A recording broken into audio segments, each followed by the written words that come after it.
Hello everyone, welcome back to my channel. আমার আরও একটি নতুন ব্লগে তোমাদেরকে অনেক অনেক স্বাগত। তো আজকে হচ্ছে বন্ধুরা সানডে, আর এখন বাজে দুপুর 4টে। তো এখন হচ্ছে গিয়ে আমি চলে এসেছি তোমাদের কাছে একটা নতুন ব্লগ নিয়ে। হ্যাঁ, দেখতেই পাচ্ছ আমি চুল ছেড়ে বসে আছি, তার মানে থাম্বনেল দেখে তোমরা বুঝেই গেছো। তো আজকে ফ্রেন্ডস আমি হচ্ছে গিয়ে চুল কাটবো ঘরে বসেই। তো পার্লারে যাব না, পার্লারে যাওয়া মানেই 200 থেকে 250 টাকা পুরো খরচা। তো বলতে পারো কর্তার টাকা বাঁচাচ্ছি। তো প্রত্যেক ঘরের স্ত্রীরাই বড়দের টাকা বাঁচায়, তো আমিও কিন্তু আজকে টাকা বাঁচাচ্ছি তোমাদের দাদাভাইয়ের। তো আজকে হচ্ছে কি ইউটিউব দেখে চুলটা কাটবো। ইউটিউবে দেখেছি যে কিভাবে ঘরে বসে চুল কাটা যায়।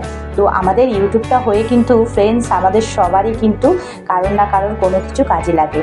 তো সেই ইউটিউব দেখেই দেখেছি যে কিভাবে চুলটা কাটে। তো আজকে ভাবলাম চলো তোমাদেরকেও দেখাবো যে আমি কিভাবে চুল কাটছি।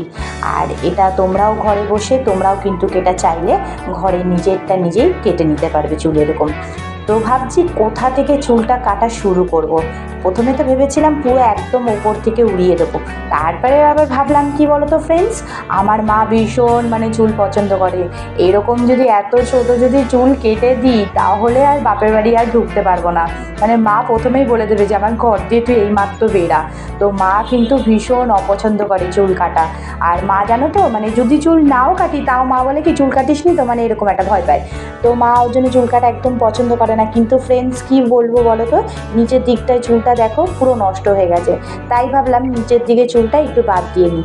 আর কি বলো তো, পার্লারে গেলে কিন্তু তুমি যেরকম চুল কাটার কথা বলবে ওরা কিন্তু দেখতে গেলে তার থেকে ছোটই কেটে দেবে তোমাদেরকে। তো ওর জন্য ভাবলাম পার্লারে না গিয়ে নিজেই তাহলে বুঝে নেবো নিজে কতটা লেন্থ কাটবো। তো তার জন্য দেখো আমি এই নিচের দিকটা পুরো কেটে নিচ্ছি। এই দেখো চুলটা গুটিয়ে আছে বলে ফ্রেন্ডস তোমরা বুঝতে পারছো না, চুলটা কিন্তু আমি অনেকটাই কিন্তু বাদ দিয়েছি। দেখো এইভাবে ধরে তোমাদেরকে লম্বা করে দেখাচ্ছি। দেখো আমার চুলটা কিন্তু অনেকটাই ছোট হয়ে গেছে। আর কি বলো তো, চুলটা ছোট হয়েছে কিন্তু চুলটা বেশ ভালো হবে, এরপরে চুলটা আবার লম্বা হবে, ভালো হবে। আর এই যেই চুলটা আমি কেটে বাদ দিয়ে দিলাম এই চুলটা না পুরোটাই নিচের দিকে পুরো নষ্ট হয়ে গেছে। আর এই দেখো লেন্থটা দেখো আমি কতটা কেটেছি। দেখো আমি তো এখন চিন্তা করছি যে মায়ের কাছে যাব এখন কি করে।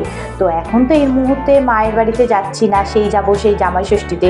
তো জামাই ষষ্ঠী আসার আগে এখনও 10-12 দিন বাকি আছে, ততদিনে চুলটা আর একটু বড় হয়ে যাবে।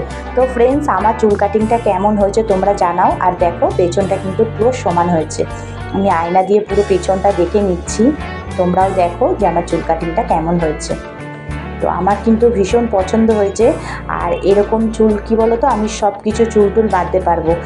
আগে চুলটা নষ্ট হয়ে গেছিলো বলে চুলে বিনুনি করতে পারতাম না, শুধু যেখানেই যেতাম সেখানেই খোপা করে যেতাম। তো এখন এই যে চুলটা কাটিং হয়েছে এবার কিন্তু এই চুল নিয়ে কিন্তু সব জায়গায় যেতে পারবো। আর দেখো পুরো লুকসটাই কিন্তু আমার পুরো চেঞ্জ হয়ে গেছে। তো ফ্রেন্ডস আজকের ব্লগটা এখানেই শেষ করছি, দেখা হবে আবার একটি নতুন ব্লগের সাথে। আজকের জন্য সবাই ভালো থেকো, সবাই সুস্থ থাকো, টাটা।